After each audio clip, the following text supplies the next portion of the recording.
여러분 안녕하세요. 장애인 운전재활센터입니다.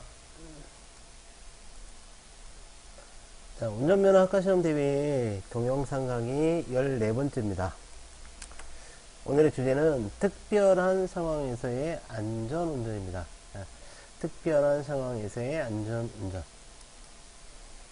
자, 여러가지 특별한 상황에 해당되는 부분이 언급이 많이 될 겁니다.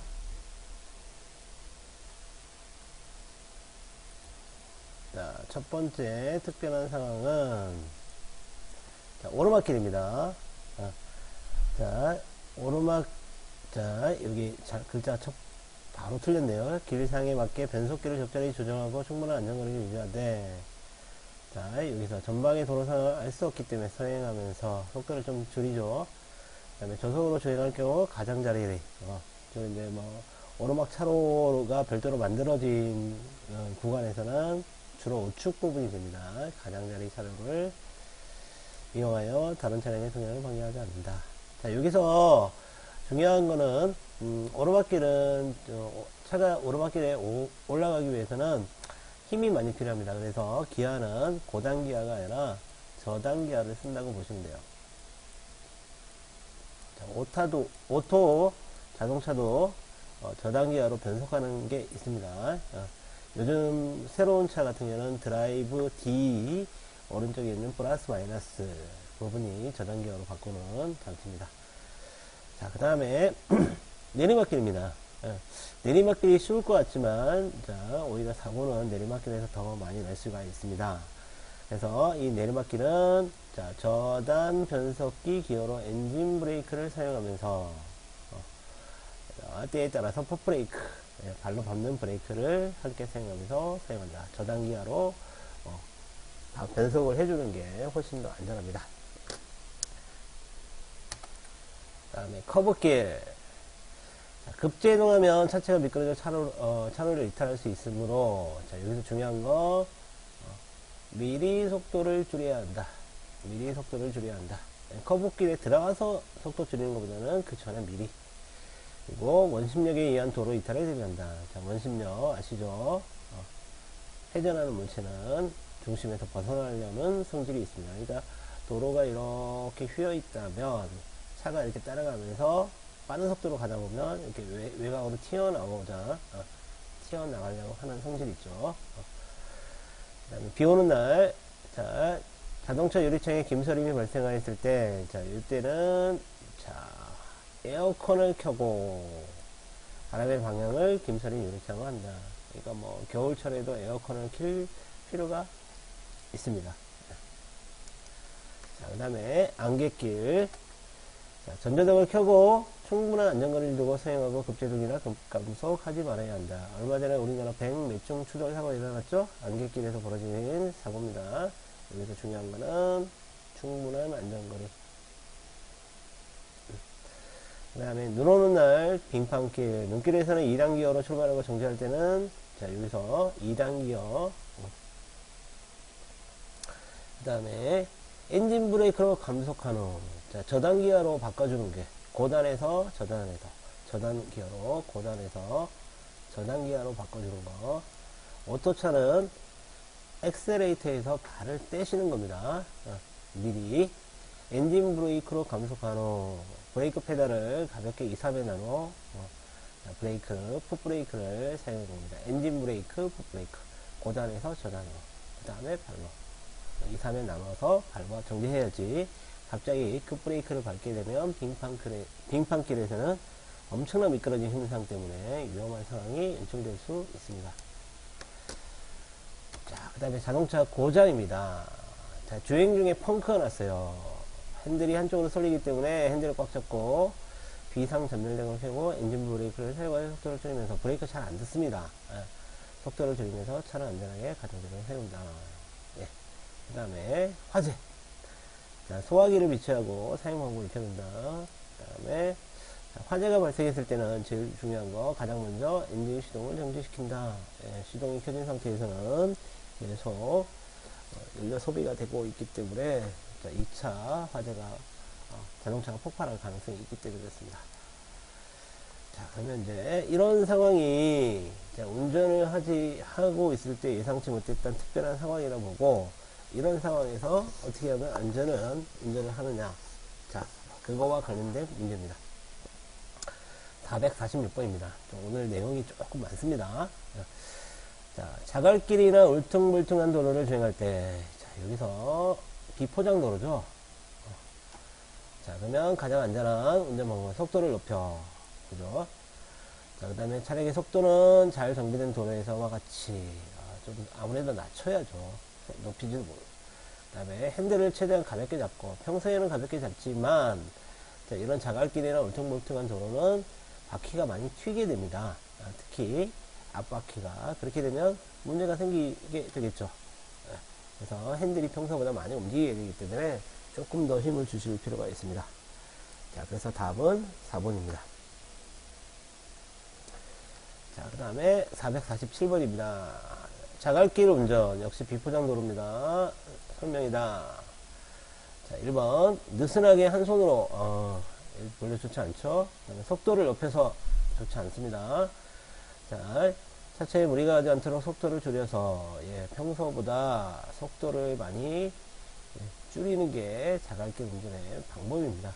그 다음에 타이어 접지력이 떨어지거나 울퉁불퉁하죠. 서행. 답은 앞에 문장은 거의 비슷합니다.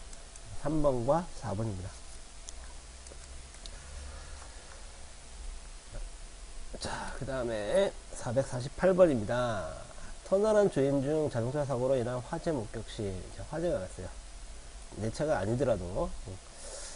자, 가장 바람직한 대응 방법은, 자, 1번 통행이 가능하더라도 차를 세우는 것이 안전하다. 가능하면 될 수 있으면 그 자리에서 가주시는 게 좋겠죠. 불가능한 경우를 얘기하는 겁니다. 차량 통행이 불가능할 경우 차를 세운 후 자동차 안에서 자동차 안에 계속 있으면 터널 하니까 화재에 따른 매연 또 가스 같은 게 터널 안에 가득 차 있겠죠. 굉장히 위험합니다. 그 다음에 3번 통행이 불가능할 경우 차를 세운 후 자동차 열쇠를 챙겨, 자, 열쇠를 챙겨버리면 나중에 화재 진압 후 그 차를 옮기는데 오히려 시간이 많이 걸리게 됩니다. 그래서 열쇠는 꼽아 놓으시는 게 상식입니다. 그 다음에 연기 많이 나면 최대한 몸을 낮춰 연기 나는 반대 방향, 그죠? 유도 표시등을 따라 이동합니다. 그래서 4번이 정답입니다. 그 다음에 449번입니다. 자, 화재와 관련한 운전대 행동으로 맞는 것 두 가지. 역시 구조대의 활동이 본격적으로 시작되면 반드시 같이 구조 활동을 해야 합니다. 반드시라 그러는데 반드시라는 부분이 들어가면 몸이 불편하신 분은 또 할 수 없으신 분은 못하겠죠. 긴장감 해소를 위해 담배를 피워도 된다. 무방하다. 담배 피우시면 안 됩니다. 그 다음에 위험물질 수송 차량과 충돌할 경우 사고 지점에서 빠져나간다. 위험물질, 뭐 가스라든지 유류 이런 거. 화재가 발생했다면 부상자를 적절하게 보호해야 합니다. 화재가 발생해도 옮기지 말라 그랬다 해서 옮기지 않으면 그 부상자는 그 화재 현장에 그대로 남게 되겠죠. 그러니까 적절하게 보호하시는 게 맞습니다. 3번과 4번. 450번입니다. 터널 내에 화재가 났을 때, 자, 이것도 터널 내입니다. 화재입니다. 적절한 조치. 자, 차에서 내려 이동할 때는 자동차의 시동을 끄고 하차한다. 시동은 당연히 끄셔야죠. 시동을 끄셔야 됩니다. 그 다음에 소화 위로 불을 끌 경우 바람을 등지고, 맞바람을 치면 자기 쪽에 소화액이 날라오겠죠. 그러니까 바람을 등지고, 맞습니다. 자, 터널 밖으로 이동이 어려울 경우 차량은 최대한 중앙선 쪽으로 하면, 뭐, 소방차나 이런 것 쪽이 오시기에 상당히 문제가 되겠죠. 그 다음에 키를 뽑으면 안 된다 그랬습니다. 이것도 잘못됐습니다. 키는 꼽아놓고, 화재 진압 후를 생각해서, 그래서 1번과 2번입니다. 그 다음에 451번입니다. 자, 갑자기 발생할 수 있는 강풍이나 돌풍죠. 예, 바람이 많이 부는 지역이 있습니다. 뭐 강변대로나, 그 다음에 뭐 다리 위 이런 경우가 되겠죠. 자, 속도를 높이면 바람의 영향을 훨씬 더 많이 불게 됩니다. 그 다음에 강풍이 불면 자동차는 차로를 유턴할 수 있으면 바람에 자동차를 맡겨야 한다. 이렇게 되면 운전을 안 하는 거하고 똑같잖아요. 자, 우리나라는 강풍이 부는 도로가 없기 때문에 자, 해안가에 강풍 부는 도로가 많습니다. 없다는 말. 그 다음에 운전자는 절대 감속하여야 합니다. 절대 감속. 안전운전에 집중해야 한다. 자, 이거보다 더 좋은 답은 없네요. 4번입니다. 다음에 452번입니다. 자, 역시 마찬가지입니다. 강풍이나 돌풍입니다. 바람에 의해서 차가 밀리죠. 핸들을 양손으로 꼭 잡고 평소보다 조금 힘줘서 잡아야 됩니다. 속도를 높이면 위험합니다. 그 다음에 신호등 가로수 부근에 주차한다. 이런 분들 그 다음날 TV에 나오죠. 신호등이나 가로등이 쓰러져가지고 차가 부서지게 됩니다. 그 다음에 산악지대나 다리 위 터널 출입구에서는 강풍의 위험이 많으므로 주의한다. 그러니까 어떻게 하셔야 돼요? 약간 속도를 줄여주셔야죠. 안전거리를 많이 두고. 1번과 4번입니다.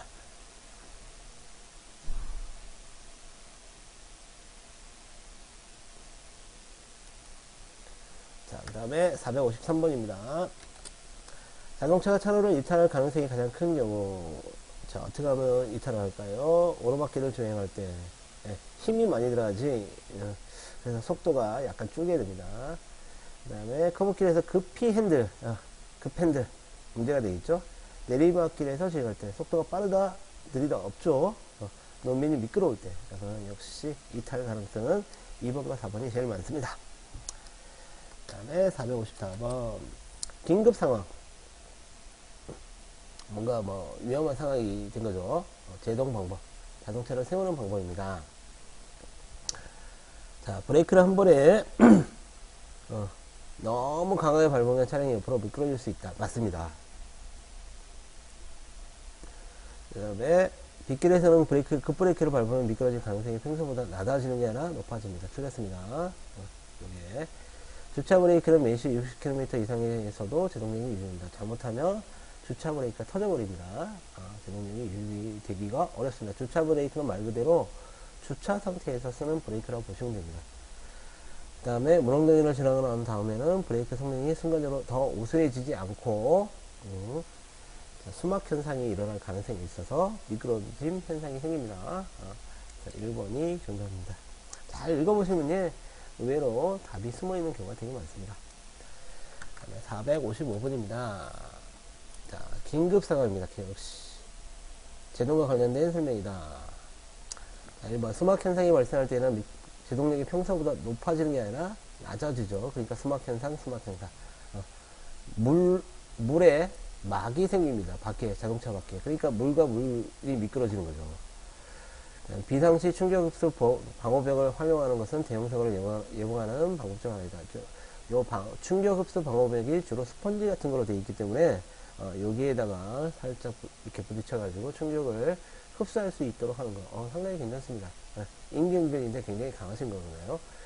자, 습기가 있을 때 급브레이크를 밟으면 항상 직진 방향으로 미끄러진다. 아닙니다. 직진 방향으로 미끄러질지 옆으로 회전하면서 미끄러질지 옆으로 미끄러질지 알 수가 없습니다.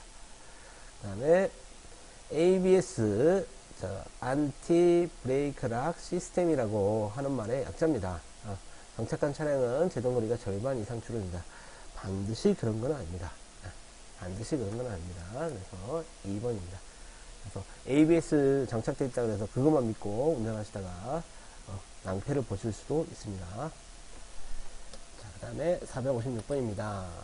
자, 저희 나라는 지진 안진지대라고 알고 있는데 그래서 간혹 지진이 발생하는 경우가 있죠.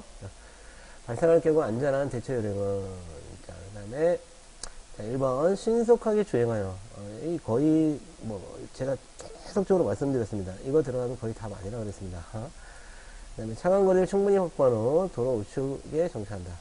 우측에 정차, 차간거리 충분히 확보 상당히 좋죠. 그 다음에 차의 시동을 끈다. 시동 끄는 건 당연히죠. 그 다음에 계속 주행한다. 지진이 해가지고 땅이 흔들리는데 계속 주행이 가능하겠습니까? 2번과 3번입니다. 이것도 상식적으로 따져보시면 충분히 아실 수 있는 문제였습니다. 457번입니다. 자, 자동차가 미끄러지는 현상. 저도 운전을 하는데 이 미끄러질 때 상당히 위험합니다. 저도 당황스럽습니다. 자, 급제동 시에 주로 발생하기 때문에 과속이 주된 원인이다. 과속되면 미끄러짐 현상도 역시 커지게 됩니다. 자, 그 다음에 빗길에서는 저속 운행시, 저속, 속도가 빠르지 않기 때문에, 미끄러지는 현상이 그렇게 많이 발생하지 않습니다. 많이 줄어듭니다. 그 다음에 미끄러진 현상에 의한 노면 흔적은 사고 원인 추적에 별 도움이 되지 않는다. 자, 노면 흔적인데 타이어 이렇게 자국이 나 있는 거 보고 몇 미터 나 있으면 얼마 속도 이런 것들을 전부 다 알 수 있습니다. 그러니까 사고의 원인을 추정하는 데 상당히 도움이 되죠. ABS 장착 차량도 미끄러짐 방지 현상이 발생할 수 있습니다. 자, 정답은 1번과 4번이 되겠습니다. 547번. 자, 그 다음에 458번입니다. 457번인데 아까 번호를 잘못 말씀드렸네요. 자, 자동 변속기 차량이 오르막길에, 자, 이 오르막길에 주차를 했어요. 오르막길. 주차를 할 경우 가장 바람직한 방법은, 자, 일단 자동 변속기 차량은 굉장히 단순합니다. 주차를 하면 뭐에다 놓으셔야 돼요? 당연히 P에다 놓으셔야죠. 파킹. 그 다음에 당연히 주차 브레이크는 땡기셔야죠. 그래서 이거는 뭐 특별히 자동 변속기 차량이라 뭐 문제이기 때문에 뭐 크게 어려운 게 없습니다. P에다 놓고 뭐 평지에서도 P에다 놓죠. 자, 그 다음에 언덕길의 오르막 정상 부근에 접근 중이다. 오르막 정상 부근. 네. 고갯마루라고 보통 얘기하죠. 안전한 운전 행동 두 가지. 자, 1번. 미리 속도를 높인다. 내리막길을 위해서. 이렇게 하시면 안 됩니다. 미리 하는 것도 아니고 높이는 필요가 없습니다. 그 다음에 정상에서는 반드시 일시 정지한 후 출발한다. 반드시라는 조건이 없습니다. 그 다음에 앞차량과의 거리를 넓히며 안전거리를 유지한다. 그 다음에 도로 상황을 알 수 없기 때문에 서행한다. 예, 도로 상황을 알 수 없죠. 오르막 끝에 자, 걸려서 시야 확보가 안 됩니다. 그래서 3번과 4번이 정답입니다. 자, 그 다음에 자, 460번입니다. 자, 사진이 현장에 있네요. 오르막 커브길이죠. 이렇게 오르막 커브길이고, 잘 보시면 이 앞차가 좀 차선이 오른쪽 이 부분에 상당히 좀 애매하죠. 예, 이런 상황이라는 것만 보시고 넘어가 볼게요. 자, 1번 앞차와의 거리를 충분히 유지하면서 진행한다. 안전거리 확보죠. 그 다음에 앞차의 속도가 느릴 때는 두 대의 차량을 동시에 앞지른다. 이거 상당히 위험한 운전입니다. 오르막을 떠나서요. 그 다음에 커브길에서는 원심력에 대비해 속도를 높인다. 속도를 줄여야죠. 원심력의 영향을 덜 받기 위해서. 그 다음에 전방 1차로의 차량이 차로 변경이 예상되므로, 그죠? 약간 오른쪽 타이어가 맞물려 있었죠. 그 다음에 1차로 차량의 차로 변경이 예상되므로 속도를 높이면 안 되겠죠. 양분전을 하셔야 되니까. 1번과 4번입니다. 자, 그림만 오르막 차로였지만 거의 비슷합니다. 운전이라는 부분이. 자, 그 다음에 461번입니다. 오르막 커브길. 이제 그림상으로 보이죠. 자, 우측에 공사 중인 표지판이 있다. 자, 요거 표지판입니다. 공사 중. 오르막 커브길인데, 올라가는 커브길인데, 여기에 또 공사 중까지 있습니다. 그러니까 당연히 어떻게 하셔야 돼요? 조금 더 신경을 쓰셔야죠. 어떻게? 속도를 약간 줄일 필요가 있습니다. 그래서 공사 중이므로 전방 상황을 잘 주셔야 한다. 그 다음에 한산하기 때문에 속도를 줄이지 않고, 이게 참 문제입니다. 그 다음에 속도를 줄여. 속도를 높인다. 자, 지금까지 계속 저하고 문제 풀어오는데 속도 높여가지고 거의 답이 되는 경우가 없었죠. 그 다음에 차선을 밟고, 차선 밟는 행위는 시험에서는 거의 용납이 안 됩니다. 그래서 1번과 3번이 정답입니다. 자, 그 다음에, 고갯마루 부근입니다. 고개 끝이죠. 그 다음에 지나고 나서 내리막길이 시작되는데, 뭐, 도로가 보이나요? 아무것도 안 보이잖아요. 길바닥에 뭐라고 써 있는데 이 글자도 잘 안 보일 정도로 이렇게 시야 확보가 안 되는 부분이 고갯마루 부근입니다. 당연히 서행하셔야죠. 1번, 현재 속도를 그대로 유지한다. 바람직한 운전이 아닙니다. 자, 모단 횡단하는 사람 등이 있을 수 있으므로 주의하며 주행한다. 주의. 속도를 줄이는 거죠. 높여. 3번 틀렸고요. 기아를 중립에 둔다. 탄력 주행입니다. 하시면 안 돼요. 연결된 구간이므로 속도를 줄여. 커브와 연결된 구간인지 아닌지 거기서는 확인할 수 없지만 일단은 밑에 내리막길과 연결된 구간이므로 속도를 줄이는 것은 맞습니다. 그래서 2번과 5번이 정답입니다. 그 다음에 463번입니다. 소동 변속기 차량으로 눈 쌓인 언덕길을 올라갈 때 가장 안전한 운전 방법 2가지. 자, 눈 쌓인 언덕길입니다. 소동 변속기. 자, 눈 쌓인 언덕길. 타이어, 앞차에 타이어 자국 이렇게 있죠. 자, 언덕길을 올라가는 앞차. 그 다음에 앞서간 차의 타이어 자국. 자, 문제를 보시면, 자, 저단 기어를 이용하여 부드럽게 올라간다. 고단 기어를 이용하여 세게 차고 올라간다. 자, 고단 기어는 속도는 빠른데 힘이 없습니다. 그래서 세게 차고 올라가는 게 더 힘듭니다. 저단 기어. 그 다음에 스노우 체인을 장착한 경우에는 스노우 체인을 장착해 보시면 아는데 속도를 올리기가 쉽지가 않습니다. 자, 4번 바퀴 자국을 따라 올라간다. 바퀴 자국을 피해 올라간다. 어떤 게 현명할까요? 예, 바퀴 자국을 따라 올라가는 게 현명합니다. 앞차가 이미 눈을 눌러놨기 때문에 그 부분이 훨씬 더 안전을 확보하기에 좋습니다. 미끄러는 거 덜하고요. 다음에 464번입니다. 자, 다음 상황에서 가장 안전한 운전 방법 2가지. 자, 편도 2차로고 그 다음에 고갯마루 부분입니다. 거의 이제 요 뒤에 도로 상황이 거의 보이지 않습니다. 자, 그 다음에 우측에 화물 트럭이 하나가 있죠. 자, 1번 전방 우측 화물차가 진로 변경할 수 있으므로 안전거리를 둔다. 그렇죠. 예측을 조금씩 하는 겁니다. 전방 상황을 알 수 없기 때문에 주의해야 한다.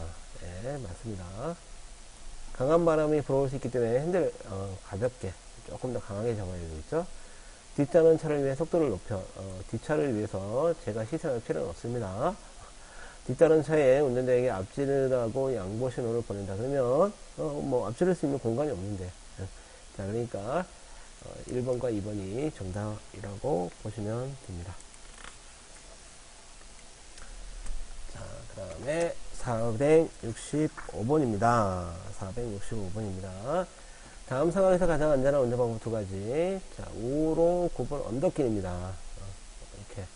자, 도로 자체가 이렇게 휘었네요. 그 다음에 오른쪽 뒤에, 오른쪽 뒤, 우측 이 거울을 보셔야죠. 승용차가 있습니다.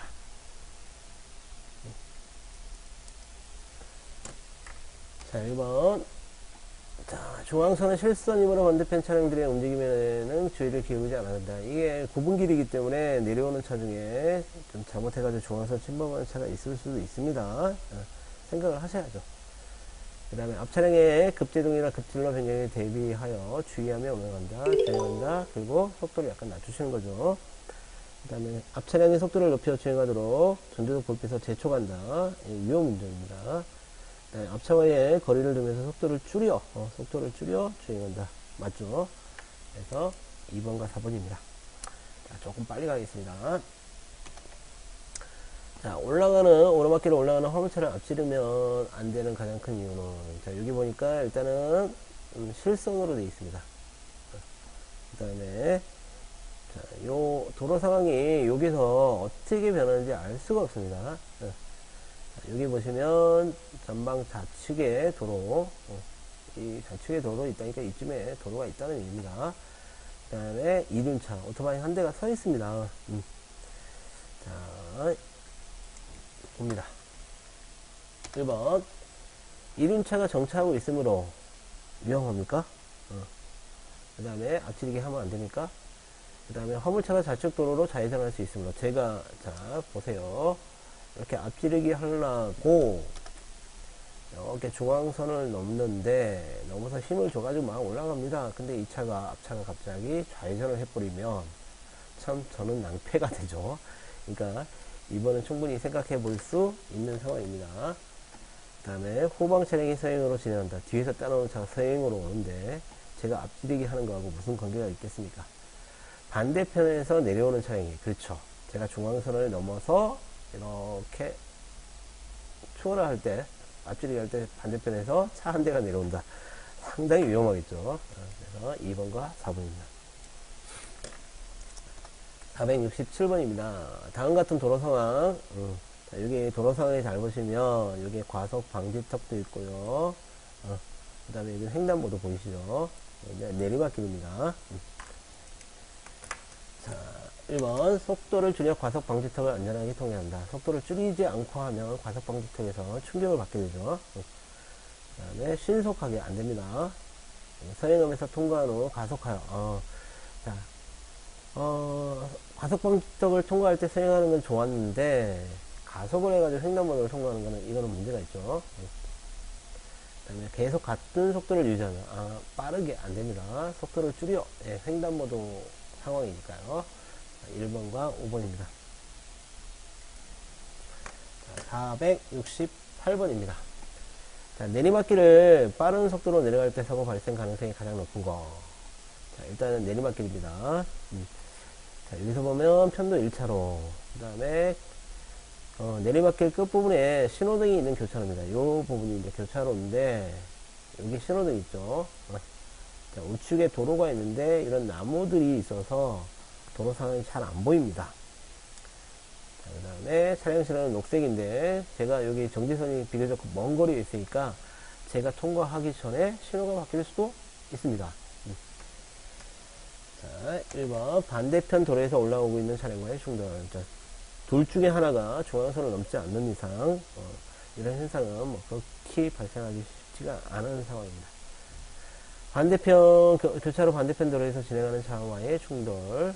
그다음에 반대편 보도 위에 걸어가고 있는 보행자. 제가 중앙선을 넘지 않는 이상, 이게 1번, 2번, 3번은 둘 중에 하나가 중앙선 침범을 하지 않는 이상 발생할 가능성이 아직까지는 없습니다. 자, 4번 전방 교차로 차량 신호가 바뀌면서 우측 도로에서 좌회전하는 차량과의 충돌. 자, 지금 현재는 녹색인데 신호가 바뀌자마자 이쪽에서 달려오면 제가 쓰지 못하고 그냥 가다 보면 교차로 가운데서 사고가 날 수가 있겠죠. 그 다음에 차량 신호가 바뀌면서 급정지하는 순간 뒤따른 제 차가 빠른 속도로 가면 뒤따라오는 차는 이거 통과하나 보다 그러면서 같이 빠른 속도로 달려오게 됩니다. 그래서 4번, 5번이 정답입니다.